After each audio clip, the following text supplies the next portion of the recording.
Baguio City, hindi lang siya summer capital of the Philippines. Para sa akin, isa siyang one-stop tourist destination. Bakit? Kasi 'di ba, ang dami mo nang mapupuntahang lugar dito na informative na at maganda pa. Katulad dito sa Bell Church na i-share ko dito sa My Journal in Motion sa Love Life, Me, Myself and I dito sa Alexander YouTube channel. Kaya kung hindi ka pa nakasubscribe, subscribe ka na para parati kang updated sa aking mga ganap. Taoist Bell Church or Bell Church dito sa Baguio City. Kung hindi ako nagkakamali, itinatag ito or founded to noong August 4, 1960 ng isang Chinese migrant na tinulungan ng ating mga katutubong taga Mountain Province. So, dati Mountain Province siya pero nandito na siya ngayon sa La Trinidad, Benguet, sa ibaba ng La Trinidad, Benguet. Diba? Ito ay isang makasaysayan para sa ating bansa, para sa ating mga katutubo dito sa Baguio City. Ang Bell Church, isa din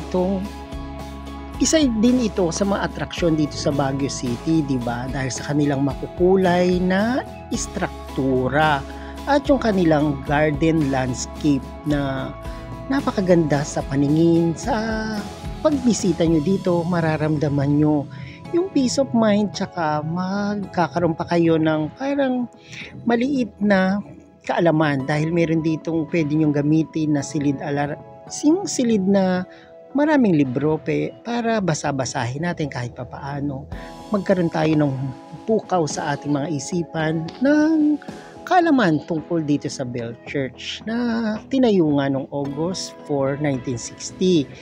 So, maganda na yung nakakapag-travel ka na at informative pa. Tsaka yun nga, ang ganda ng instruction, yung instructional ng kanilang mga tanawin, ng mga landscape na kanilang garden. Kaya isa sa mga attraction dito sa Baguio City, di ba? Ang entrance fee lang dito is 20 pesos at ang parking space, babayaran mo rin ng 20 pesos. So, di ba, napakamura na. At syempre, malamig ang klima, kaya magandang libutin ang Bell Church. Ko ako sa inyo, isa ito sa mga puntahan nyo pag nandito kayo sa Baguio City. O ayan, wala na naman akong yaman na maibibigay sa inyo, pero meron akong munting kaalaman na maishashare sa inyo para ang buhay naman natin kahit gumaang-gaang. Thank you for watching and God bless to all. And subscribe to my YouTube channel, Alexander YouTube channel. Please like and share my videos. Thank you for watching and God bless.